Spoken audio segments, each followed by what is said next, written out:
Ya, shalom sahabat-sahabatku, dimanapun kalian berada. Renungan pada hari ini saya beri judul Bersukacita, Bersabar, dan Bertekun.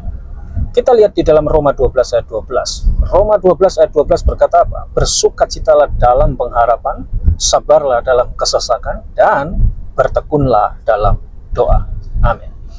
Saudara-saudara, ayat ini adalah salah satu dari rangkaian perintah singkat dan padat yang Rasul Paulus tulis dalam Roma 12 sebagai penjabaran praktis dari hidup orang percaya yang telah diubah oleh kasih karunia Allah. Saudara bisa lihat di dalam Roma 12 ayat 1-2. Ayat ini menunjukkan 3 sikap hati rohani yang harus ditunjukkan dalam 3 situasi hidup yang nyata.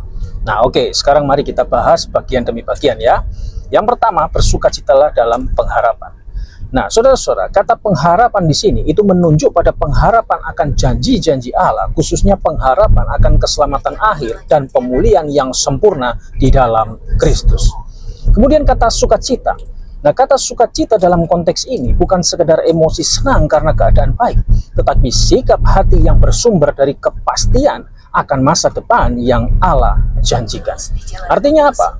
Artinya meskipun keadaan sekarang itu sulit, orang percaya tetap bisa bersukacita. Karena apa? Karena dia tahu bahwa masa depan bersama Kristus sudah pasti dan penuh dengan kemenangan. Amin. John Stott berkata begini, sukacita orang Kristen bukan ditentukan oleh keadaan sekarang, tetapi oleh pengharapan yang kokoh akan kemuliaan yang akan datang. Itu kata John Stott. Nah, saudara-saudara, saat hidup terasa berat, ingatlah bahwa pengharapan kita itu tidak sia-sia. Kita bersukacita karena Yesus sudah menang dan janjinya tidak berubah. Itu yang pertama. Kemudian yang kedua, sabarlah dalam kesesakan. Nah, saudara-saudara, kata kesesakan di dalam bahasa Yunani menggunakan kata klipsis yang berarti tekanan berat, penderitaan, atau kesulitan hidup.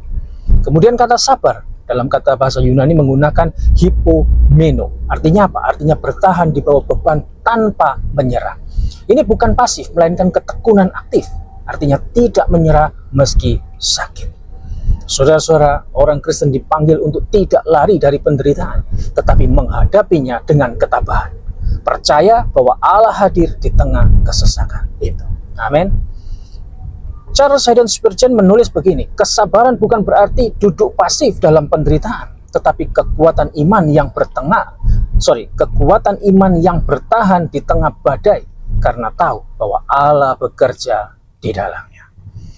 Saudara-saudara, dalam penderitaan jangan cepat berputus asa.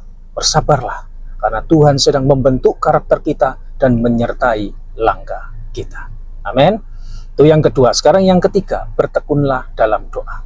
Nah, kata bertekun dalam bahasa Yunani menggunakan kata proskartereo yang mengandung makna itu tidak berhenti, tidak kendur, dan terus melekat pada doa. Ini berarti doa yang konsisten, sungguh-sungguh, dan terus-menerus, bukan hanya sekali-sekali saja, bukan pada saat-saat tertentu saja. Artinya apa? Artinya doa adalah nafas iman, terutama saat menghadapi penderitaan. Rasul Paulus menyatukan doa dengan kesabaran dan pengharapan karena doa itu adalah jembatan antara iman dan kekuatan ilahi. Saya coba kutip kata-kata dari Matthew Henry. Matthew Henry berkata, ketika kita tidak tahu harus berbuat apa, kita bisa tetap berdoa. Dan ketika kita tidak sanggup bertahan, berdoa akan menguatkan kita. Itu kata Henry. Nah, saudara-saudara, jadikan doa bukan pilihan terakhir, tetapi kebiasaan utama. Ketika tidak ada jalan keluar, doa itu membuka jalan dari surga. Amin. Ya, lalu apa kesimpulan dari Roma 12 ayat 12 ini? Saudara-saudara, ayat ini menggambarkan 3 reaksi iman orang percaya dalam menghadapi hidup. Yang pertama, dalam menghadapi masa depan yang belum terlihat jelas. Respon yang benar adalah bersukacita dalam pengharapan. Ini berarti kita menaruh kegembiraan bukan pada apa yang terlihat sekarang, tetapi pada kepastian janji-janji Allah tentang keselamatan dan masa depan yang penuh pengharapan.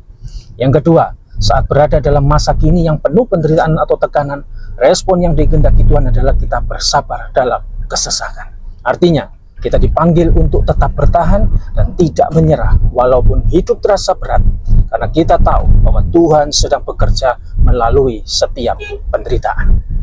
Yang ketiga, dalam segala waktu dan dalam segala kondisi kehidupan, respon yang sejati adalah bertekun dalam doa.